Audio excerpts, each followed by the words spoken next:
Hello అండి, welcome to the channel. ఇవాళ మన స్పెషల్ రెసిపీ చోలే మసాలా అండి. రైనీ సీజన్ స్టార్ట్ అయిపోయింది కదా, ఆ సీజన్లోకి ఈ చోలే మసాలా చేసుకొని తింటే చపాతీలోకి చాలా టేస్టీగా ఉంటుందండి. ప్రాసెస్లోకి వెళ్దాం. ముందుగా ఒక ప్రెషర్ కుక్కర్లో ఆయిల్ వేసుకోవాలండి. 1/2 కప్ ఆయిల్ని వేసుకోవాలి. ఆయిల్ బాగా హీట్ అయిన తర్వాత ఇప్పుడు అందులోకి 3 బిర్యానీ ఆకు, 4 ఇలాచి, 4 లవంగాలు వేసుకోవాలండి. 1 టేబుల్ స్పూన్ జీరా వేసుకున్న తర్వాత 1/2 కప్ ఆనియన్ అండి. ఆనియన్స్ని మిక్సీలో వేసి తిప్పుకున్నాను, పేస్ట్లా చేసుకొని అవి వేసుకోవాలి. ఆనియన్ పేస్ట్ వేస్తున్నాను. మీరు సన్నగా తరిగినా పర్లేదు. ఆనియన్ పేస్ట్ అంటే ఇక్కడ గ్రేవీ కొంచెం బాగుంటుంది కాబట్టి పేస్ట్లా యూస్ చేస్తే బాగుంటుంది. సన్నగా తరిగి వేసుకోవాలనుకున్నా వేసుకోవచ్చు. ఇది కొంచెం రోస్ట్ అయిన తర్వాత ఇప్పుడు ఇందులోకి 1 tablespoon ginger garlic paste వేసుకోవాలండి. వేసిన తర్వాత పచ్చి వాసన పోయేంత వరకు వీటిని రోస్ట్ చేసుకోవాలి. కొంచెం టైం తీసుకొని వీటిని పచ్చి వాసన పోయేంత వరకు, ఆనియన్స్ అనేది కూడా కొంచెం కలర్ చేంజ్ అయ్యేంత వరకు కూడా మనం వీటిని ఫ్రై చేసుకోవాలండి.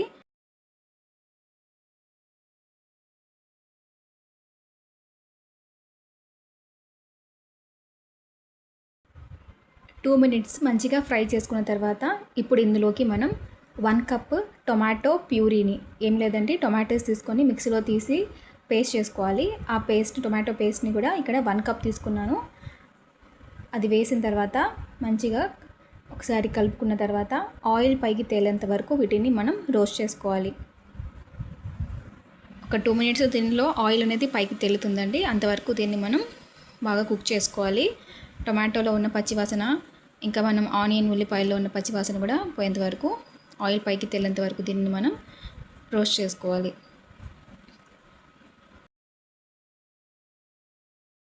మనకి కుక్ అయిపోయింది, టమాటోస్ అనేవి కుక్ అయిపోయాయి. ఇప్పుడు ఇందులోకి మనం స్పైసెస్ని యాడ్ చేసుకుందాం. 1 టేబుల్ స్పూన్ ధనియాల పౌడర్ అండి, 1 టేబుల్ స్పూన్ గరం మసాలా. గరం మసాలా బదులు మనం చికెన్ మసాలా కూడా వాడుకోవచ్చు. ఇప్పుడు ఇందులోకి 1 టేబుల్ స్పూన్ కారం, 1/4 టీ స్పూన్ పసుపు యాడ్ చేసుకొని ఈ మసాలా వేసిన మసాలా అంతా మంచిగా పచ్చివాసన పోయేంత వరకు వీటిని మనం ఫ్రై చేసుకోవాలి. ఈ మసాలా అంతా కూడా రోస్ట్ అవడానికి 2 మినిట్స్ టైం పడుతుందండి. ఇలా కలుపుకుంటూ మనం దీన్ని రోస్ట్ చేసుకోవాలి.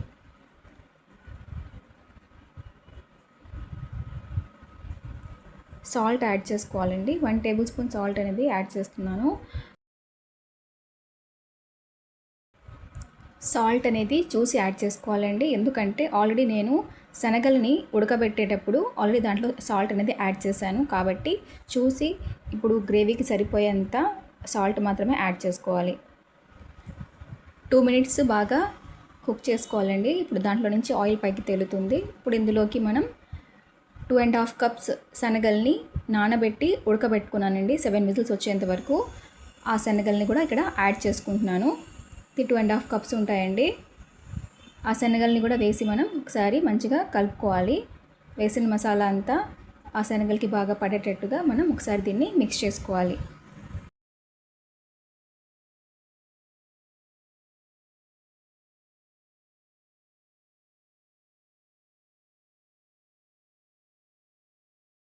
టూ మినిట్స్ బాగా కలుపుకున్న తర్వాత ఇప్పుడు ఇందులోకి మనం వాటర్ని యాడ్ చేయాలండి. నేను శనగలు తీసుకున్నాను కదండి, ఆ శనగలు ఏ కప్పుతో అయితే తీసుకున్నానో అదే కప్పుతో ఆ బౌల్ నిండా వాటర్ అండి యాడ్ చేస్తున్నానండి. వాటర్ యాడ్ చేసిన తర్వాత ఒకసారి మంచిగా కలుపుకొని సాల్ట్ అనేది చూసుకొని టేస్ట్ తగ్గట్టుగా ఇప్పుడు దాన్ని మనం విజిల్స్కి పెట్టేయాలండి. 4 విజిల్స్ వచ్చేంత వరకు మనం దీన్ని బాయిల్ చేసుకోవాలి. 4 విజిల్స్ అయితే వచ్చేసాయండి.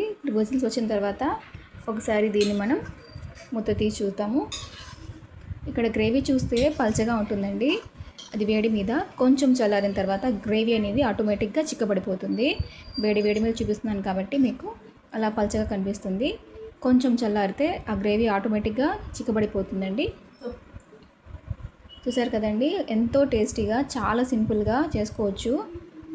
ఈ రైనీ సీజన్కి ఈ చోలే మసాలా చాలా మంచి కాంబినేషన్ అండి. చపాతీలోకి రెగ్యులర్గా కాకుండా చేసేలా కాకుండా కొంచెం డిఫరెంట్గా ట్రై చేసి చూడండి, చాలా బాగుంటుంది. ఈ శనగలు అనేవి మన హెల్త్ కూడా చాలా మంచిదండి.